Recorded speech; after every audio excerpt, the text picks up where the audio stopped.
Hello, good morning students. हम अपना cell structure and function chapter की थ्योरी कंप्लीट कर चुके हैं। उसके वर्ड मीनिंग मैंने आपके लिए डाल दिए हैं। अब उसके सिर्फ क्वेश्चंस रहते हैं, उन्हें डिस्कस कर लेते हैं। Okay, class 8, this is the chapter of science. All you know, name the cell organelle and pigment present in leaf. Leaf के अंदर कौन सा सेल ऑर्गेनल प्रेजेंट होता है जो रिस्पॉन्सिबल होता है ग्रीन कलर के लिए? ग्रीन कलर के लिए कौन सा सेल ऑर्गेनल प्लांट्स में, लीफ में प्रेजेंट होता है? सेल ऑर्गेनल का नाम तो होता है क्लोरोप्लास्ट। Chloroplast, CHLOROPLAST, chloroplast. और पिगमेंट कौन सा होता है? Chlorophyll, CHLOROPHYLL, chlorophyll. ठीक है, cell organelle chloroplast which is responsible for green color in leaf and chlorophyll is the pigment. We don't sense any pain. Question number 2 read करिए आप। We don't any sense, हमें कुछ महसूस नहीं होता है। हमें कुछ महसूस नहीं होता है। Any pain, कोई दर्द महसूस क्यों नहीं होता हमें?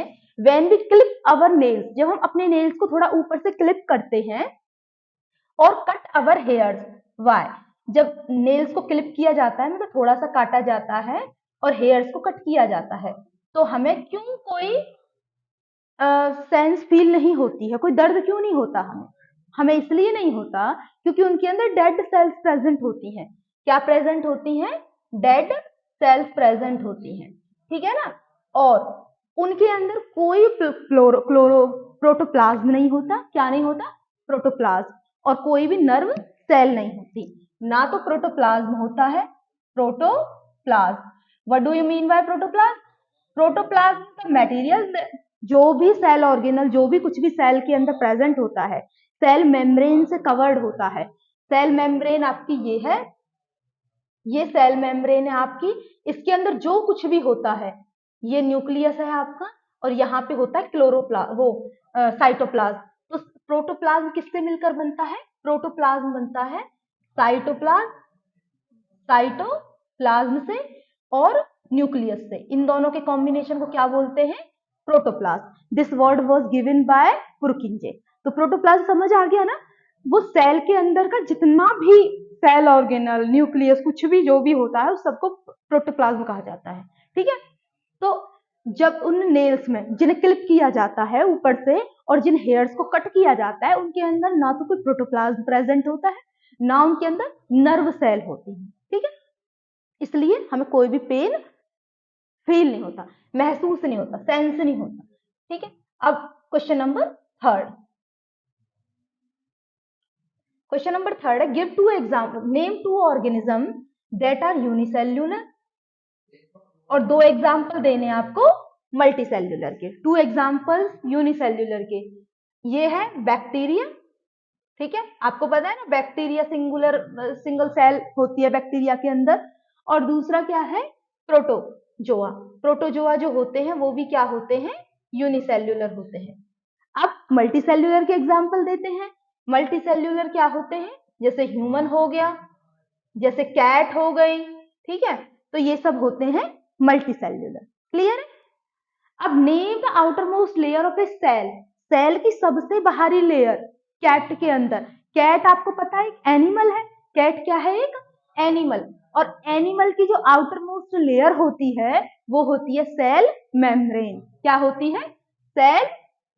सेल मेम्ब्रेन होती है। क्या होती है?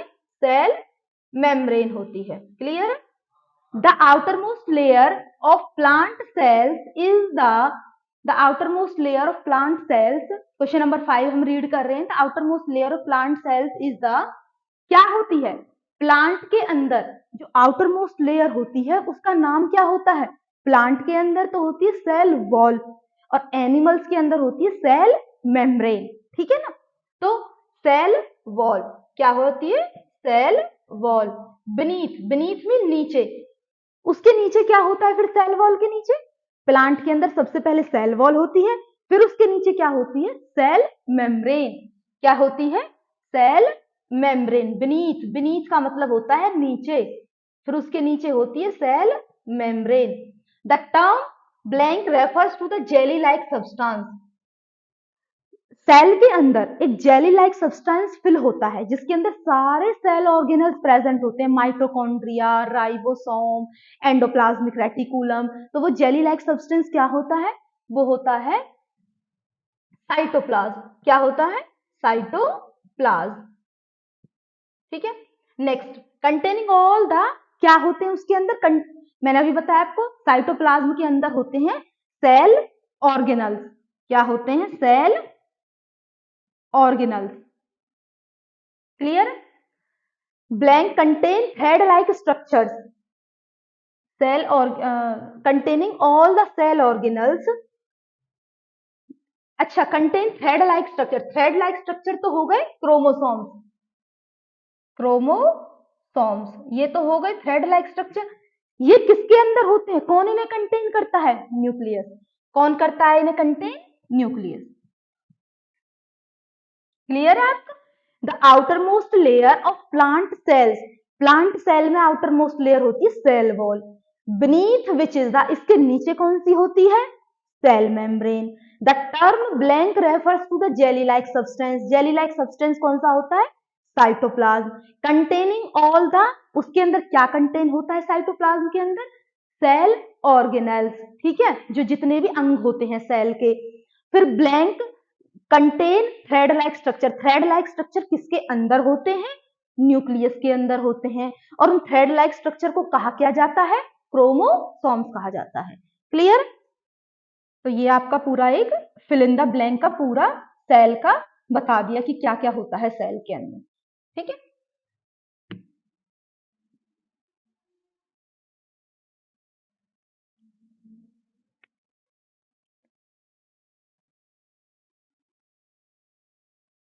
Clear? Next question, which of the following statements are true for eukaryotic cell? मैंने आपको टू टर्म्स बताई थी, प्रोकैरियोटिक, यूकैरियोटिक। जो प्रोकैरियोटिक होती हैं उनमें वेल ऑर्गेनाइज्ड न्यूक्लियस नहीं होता, न्यूक्लियस की मेम्ब्रेन नहीं होती, मतलब न्यूक्लियर मेम्ब्रेन नहीं होती है। लेकिन जो यूकैरियोटिक होती हैं उनके अंदर न्यूक्लियर मेम्ब्रेन होती है और वेल ऑर्गेनाइज्ड न्यूक्लियस होता है। तो कौन सी स्टेटमेंट ट्रू है? एक से ज्यादा भी हो सकती है। ठीक है, which of the following statements are true? They don't have a nuclear membrane, इनके अंदर न्यूक्लियर मेम्ब्रेन नहीं होती है। They have a well organised nucleus, ये तो ठीक है क्योंकि यूकैरियोटिक के अंदर वेल ऑर्गेनाइज्ड न्यूक्लियस होता है। They have a nuclear membrane, ये भी ठीक है क्योंकि उनके अंदर न्यूक्लियर मेम्ब्रेन भी होती है। जब न्यूक्लियर मेम्ब्रेन होगी तभी तो हमें उस न्यूक्लियस का पता चलेगा ना, वेल ऑर्गेनाइज्ड होगा वो। अगर न्यूक्लियर मेम्ब्रेन नहीं होगी तो वो साइटोप्लाज्म में मिल जाएगा, मतलब उसका हमें अच्छे से पता नहीं चल पाएगा कि वो है कहाँ, क्योंकि न्यूक्लियर मेम्ब्रेन ही सेपरेट करती है साइटोप्लाज्म को न्यूक्लियस से। ठीक है। Blue green algae are eukaryotic cells, नहीं, ब्लू ग्रीन एल्गे जो होती है उसके अंदर प्रोकैरियोटिक होती है, उसके अंदर क्या होती है? प्रोकैरियोटिक। तो इसके आंसर्स कौन कौन से हैं? सेकंड एंड थर्ड इसके करेक्ट आंसर्स हैं ये। क्लियर? अब नेक्स्ट क्वेश्चन पढ़ते हैं, 7th, right the appropriate term. अच्छा, एक क्वेश्चन है, एप्रोप्रिएट टर्म्स लिखनी है इनके लिए, जो मैंने नीचे स्टेटमेंट्स लिखी हुई हैं इनके लिए आपको एक पर्टिकुलर टर्म बतानी है कि ये है क्या, क्या बता रही है ये।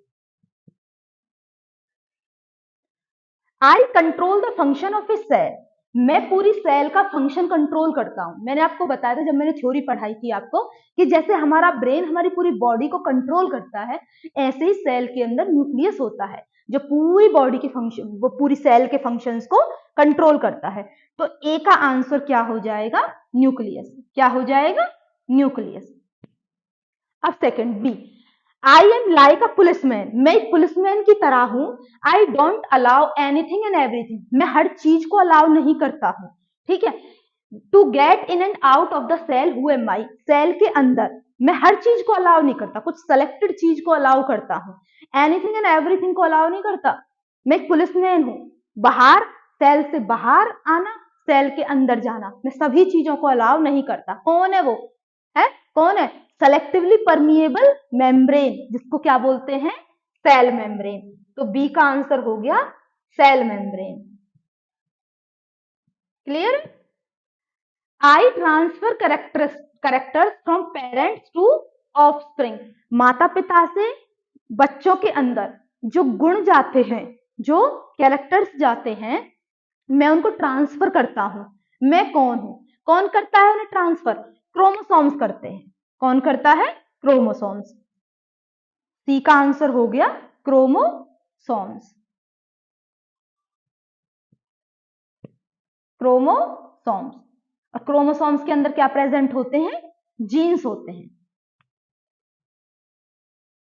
क्या प्रेजेंट होते हैं? जीन्स होते हैं, क्योंकि जीन्स ही एक बॉडी से दूसरी बॉडी में ट्रांसफर करते हैं। क्रोमोसोम्स के अंदर होते हैं क्रोमैटिन। क्या होता है? क्रोमैटिन होता है। तो क्रोमोसोम्स के अंदर क्या होते हैं? जीन्स होते क्रोमोसोम्स के अंदर है, लेकिन जो ट्रांसफर होती है कैरेक्टरिस्टिक, वो होती है जीन्स के थ्रू। ठीक है, क्रोमोसोम से बनता है क्रोमैटिन।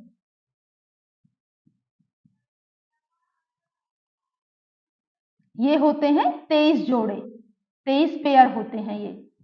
ठीक है, जिनमें से एक पेयर होता है सेक्स क्रोमोसोम का।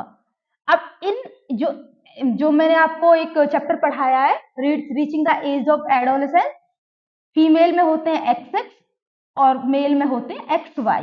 इनके अंदर जीन्स होते हैं, वो ट्रांसफर होते हैं पेरेंट्स से बच्चों तक, ऑफस्प्रिंग तक। तो वो ट्रांसफर करते हैं कैरेक्टरिस्टिक को। तो क्रोमोसोम के अंदर जीन्स होते हैं that are responsible for transferring characters from parents to offspring. Clear? अब एक लास्ट क्वेश्चन और है, मैंने वो राइट नहीं किया, स्पेस नहीं था इसलिए। अब मैं उसको आपको अलग से राइट करा देती हूँ यहाँ पे।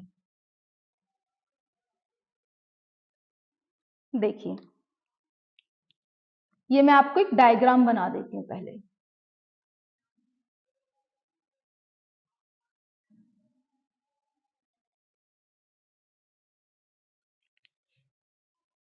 इसमें थ्रेड लाइक स्ट्रक्चर होते हैं, इसमें न्यूक्लियोलस होता है न्यूक्लियस के अंदर, और यहाँ पे वैक्यूल्स होते हैं। ये सैक लाइक स्ट्रक्चर होते हैं थैले के जैसे, और इनके अंदर सॉल्ट और शुगर का सॉल्यूशन होता है जिसको सेल सेप कहा जाता है। और यहाँ साइटोप्लाज्म फिल होता है। क्या होता है? साइटोप्लाज्म फिल होता है पूरी। अब ये बताओ मुझे, आपके पास 2 क्वेश्चंस हैं। आपके पास 2 क्वेश्चंस हैं। फर्स्ट क्वेश्चन तो ये है, is it a plant cell और एनिमल सेल? मैंने आपको कराई थी थ्योरी वाले सेशन में, ये प्लांट सेल है या फिर एनिमल सेल है? ये एनिमल सेल है। कौन सी है ये? Animal cell. क्योंकि इसके ऊपर जो आउटर पार्ट है, जो ये वाला है रेड कलर वाला, ये केवल एक ही है, 1 लेयर है। 1 लेयर मतलब केवल ये सेल मेम्ब्रेन है इसके पास। क्या है? Cell membrane. अगर सेल मेम्ब्रेन ही होती है तो वो एनिमल सेल होती है। अगर 2 हुई लेयर, इसके ऊपर एक और लेयर होती सेल वॉल की, तो वो प्लांट सेल बन जाती। ठीक है, अब दूसरा क्वेश्चन और बताओ मुझे, ये यूकैरियोटिक है, यूकैरियोटिक है या फिर प्रोकैरियोटिक है? फिर से बताइए आप, सोचो सोचो, थिंक अबाउट इट। ये है यूकैरियोटिक। क्या है ये? यूकैरियोटिक। क्यों? क्योंकि इसके अंदर जो न्यूक्लियस है ना, ये इसका न्यूक्लियस है, ये न्यूक्लियस की न्यूक्लियर मेम्ब्रेन है ये। तो इसमें हमें अलग से पता चल रहा है this is the nucleus, well organised nucleus. जिनके अंदर वेल ऑर्गेनाइज्ड न्यूक्लियस होता है वो क्या होते हैं? क्या होते हैं? यूकैरियोटिक। जैसे ह्यूमन है, ठीक है, एनिमल्स, कैट लाइक डॉग, ये। लेकिन प्रोकैरियोटिक जो होते हैं उनके अंदर वेल ऑर्गेनाइज्ड न्यूक्लियस नहीं होता, क्योंकि उनकी न्यूक्लियर मेम्ब्रेन नहीं होती है। एग्जाम्पल बताओ जरा। Blue green algae, blue green algae, ये इसका एग्जाम्पल है। ठीक है, और ब्लू ग्रीन एल्गे को क्या बोलते हैं? साइनोबैक्टीरिया भी बोलते हैं। ठीक, और बैक्टीरिया भी प्रोकैरियोटिक ही होते हैं। बैक्टीरिया भी क्या होते हैं? प्रोकैरियोटिक। आई होप आपको क्वेश्चन समझ आए होंगे और आपके लिए बेहद हेल्पफुल है, बहुत ज्यादा, बहुत अच्छे से आपको इन्हें पढ़ना है। और सीटेट वाले स्टूडेंट्स के लिए भी मेरी क्लासेस बहुत हेल्पफुल हैं। ओके, तो जुड़े रहिए हमसे और पढ़ते रहिए। Thank you very much. And one more thing, like, share, subscribe, don't forget it please. Okay, and thank you very much.